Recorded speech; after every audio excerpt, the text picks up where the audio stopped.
Assalamualaikum warahmatullahi wabarakatuh. Apa kabar sahabat semua? Semoga selalu sehat dan bahagia. Ini adalah awal 2024 dan alhamdulillah mengawali tahun 2024 saya berkesempatan melakukan terapi terhadap klien yang punya persoalan dengan rumah tangganya. Punya persoalan juga dengan keuangannya, punya persoalan juga dengan hubungan dengan orang tuanya juga. Jadi dapat jackpot saya ya. Satu persoalan, satu orang maksudnya dengan persoalan yang cukup complicated ya, cukup banyak. Dan alhamdulillah proses terapi tadi lancar, clear gitu ya, dan ada beberapa akar masalah yang bisa diselesaikan. Jadi sahabat semua,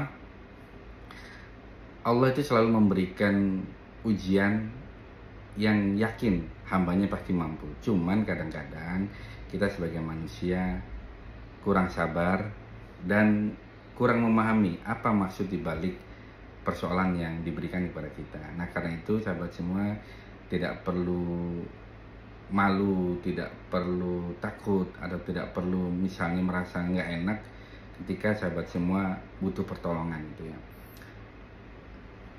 Di tempat ini, di ruang terapi ini, hipnoterapi yang saya lakukan, kadang-kadang orang kesini tidak juga langsung terapi. Kadang-kadang cuma konsultasi dulu, kadang-kadang cuma tanya-tanya dulu. Nggak ada masalah dan jangan khawatir untuk konsultasi, tanya-tanya, untuk sekedar sharing, free ya. Saya nggak akan meminta apapun.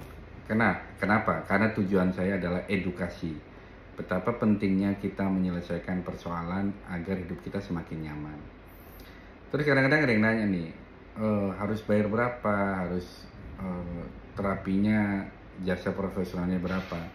Jadi jasa profesional fee yang diterapkan di ruang terapi ini sesuai dengan ketentuan lembaga Adi Gunawan dan juga ketentuan Asosiasi Hipnoterapi Klinis Indonesia atau HAKI. Jadi saya juga tidak boleh menerapkan fee terapi itu semena-mena sendiri gitu ya, harus memutuskan sendiri berapa. Jadi saya sesuai ketentuan lembaga. Nah, karena itu materi yang dibayarkan atau fee yang dibayarkan oleh klien kepada terapis, termasuk saya misalnya salah satunya sebagai terapis, itu gunanya untuk kesembuhan klien sendiri.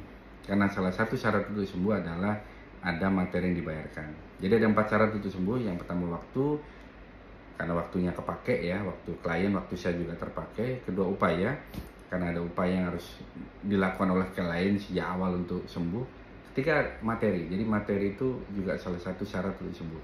Dan yang keempat adalah perasaan. Jadi perasaan apapun yang muncul saat proses terapi sebaiknya dikeluarkan semua. Lalu kenapa materi menjadi syarat sembuh? Contoh begini teman-teman, ada orang yang misalnya nih, dia mau nyoba terapi karena gratis, dia sendiri nggak ada effort apapun, tidak ada upaya untuk menyembuhkan dirinya sendiri. Karena merasa toh gratis, nggak rugi gitu. Berbeda hal kalau klien itu mengeluarkan jasa terapi. Tentu ketika dia datang dengan membayar itu sudah ada upaya yang luar biasa. Dia ada niat untuk sembuh. Dan bagi dia, bagi klien, udah bayar, nggak sembuh. Yang rugi klien sendiri gitu. Karena itu ketika dia sudah membayar sejumlah uang untuk jasa terapi kami, maka klien biasanya akan sungguh-sungguh dan akan mengikuti semua arahan dan bimbingan yang kita lakukan, yang kita berikan. Nah, dengan cara itu maka klien akhirnya serius menjalani terapi dan akhirnya jasa terapi yang dibayarkan akan kembali ke dirinya sendiri berupa kesembuhan yang diharapkan. Nah, jadi gitu ya teman-teman. Bukan berarti kami terapis itu cari untung dari proses terapi yang dilakukan, sama sekali enggak ya. Kalau kita mau nyari untung besar atau mau nyari uang besar, yang ada di sini tempatnya ya. Lebih baik berdagang gitu, untungnya banyak.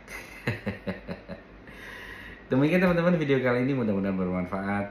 Ingat ya teman-teman semua, jangan biarkan persoalan berlarut-larut dan nanti akhirnya tidak sanggup ya. Daripada dibiarkan berlarut-larut, lebih baik diselesaikan sekarang juga supaya teman-teman lega, tenang, plong.